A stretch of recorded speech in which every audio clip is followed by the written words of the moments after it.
it's important that we have intricate dialogue about things that matter, right? So I like to create or talk about stories that need to be spoken about, that need more dialogue. You feel me? That we need to think deeper about. You know what I mean? So check it out. Now, there has been a leaked Homeland Security docs that basically shows, which if you pay attention to the news and what happens to black folks, you should know this already. But the leaked docs show that white supremacist groups are the most lethal. White supremacist groups are the most lethal threat of domestic terrorism in America. Like, wow, right? Of course, we knew that already. But here's the thing, and this is what I need on my black folks to understand. So they're saying, and this is from the news article, in new draft documents, the Department of Homeland Security calls white supremacists the most lethal threat of domestic terrorism in America and predicts that the threat will remain elevated at least into next year. Meanwhile, a new whistleblower complaint unveiled by the House Intelligence Committee on Wednesday, September 9th, alleges that senior Department of Homeland Security officials exerted pressure on subordinates to downplay the threat posed by far-right and white supremacist groups and lean more towards Russia as being a bigger threat, right? So here's what I gotta say about that. Excuse me. So of course, if you've been watching like the protest, excuse me, and a lot of the things that have been going on in the country, you will see white militias have shown up at these events, right? And we need to make sure we're clear on who the enemy is, family. That's why I'm bringing this story up. Because you'll see they'll call themselves Proud Boys, or it's been 3 or 4 other names they call themselves. Instead of just saying some KKK shit, they introduce all these new names. Same shit, family. KKK organizations, right? So yes, I'm happy the Department of Homeland Security is saying that these white folks is a big threat to us, knowing, but when you talk to a Republican or when you talk to somebody that's damn near racist, they gonna tell you that we the biggest threat. They gonna tell you that black on black crime is the shit that's causing our communities to, no, family. As a country, we need to realize that there's a whole bunch of white people who are waiting for the moment that they can shoot it out with us. They waiting for the moment that some shit pop off so they can get to killing us. You know what I mean? While we in the hood dancing and twerking and having hella fun and smoking and drinking and shit. Not to say there's anything completely wrong with that, but we need to get on a different page. You feel me? Like, I'm here in Sacramento, California. Every other week we got young brothers that are in these gangs killing each other. You see what I'm saying? Like, this is the shit we need to be worried about, family. Like, we got bigger problems than black on black violence, than gang shit. Like, we need to get to a point, like I was saying at the beginning of the show, we need to get to a point where our shit is about love. You see what I'm saying? If you love somebody, you're going to be less likely to put your hands on them, less likely to harm them. You see what I'm saying? I'm sick of seeing my young brothers who are misguided. Some of them didn't have mothers, didn't have fathers. These are systematic endeavors that have taken place that have taken fathers out of their home, right? So I'm going to put the blame where it is. But at the end of the day, we need to be more accountable for our community. We need to be more accountable for what takes place in our community. And as we can see, some of these white folks is ready for war right now. What are we honestly ready for? Right? Again, I'm always optimistic, sometimes a little too optimistic. I'm thinking in my mind, yeah, if they want to pop off a real live race war right now, my people ready, but are we? See? How many of us got legal firearms? How many of us make sure our kids know how to use these legal firearms by taking them to the gun range with them and so forth? You see what I'm saying?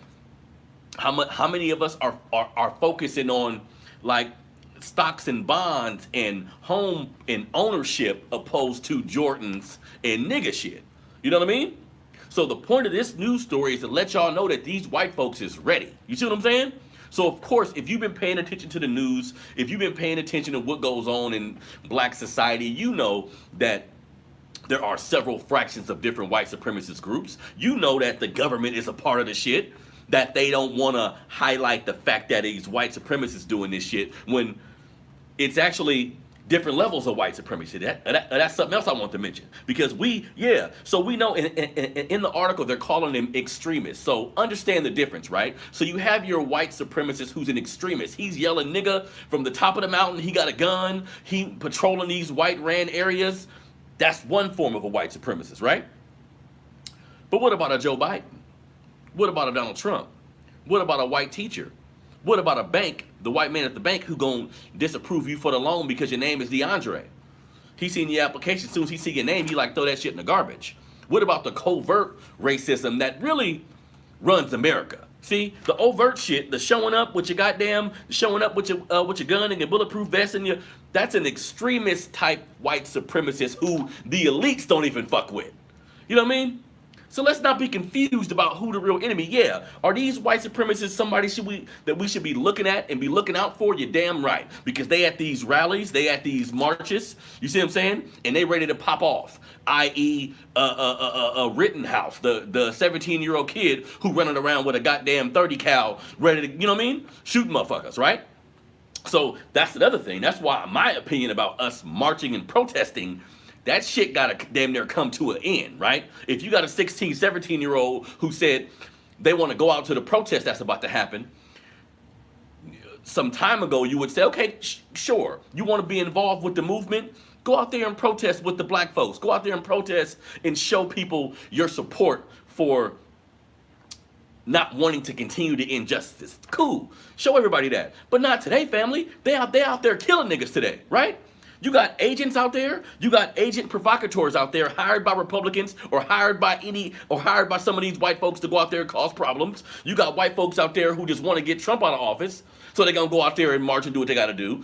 You do have liberal rights out. You do have liberal white people out there who are genuine and want to see change happen. But in my opinion, the whole atmosphere of the protest today is way too convoluted.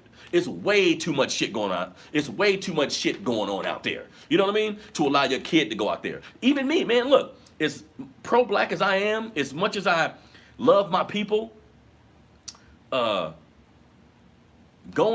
to a march to seek change, I'm not sure if that's the right direction we need to be going in 2020, right?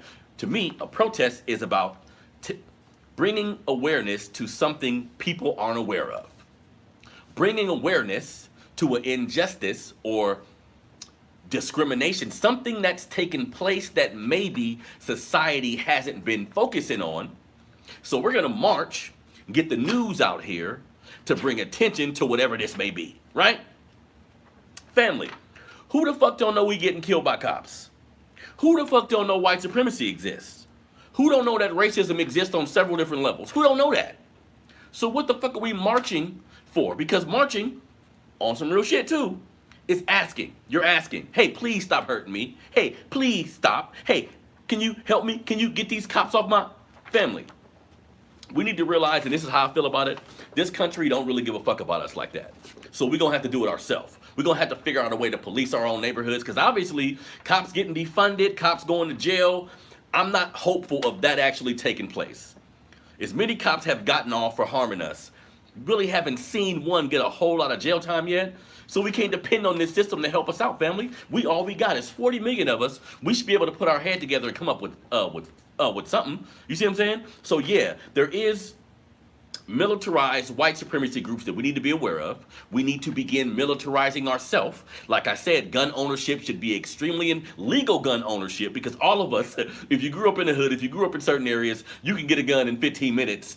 Motherfucker ain't gonna be legit though. You see what I'm saying? And that's gonna bring you more problems ultimately. So we need to get legal firearms. We need to be aware of who our enemy is. Me and you look like me. You not my enemy, family. You not my enemy, family. You see what I'm saying?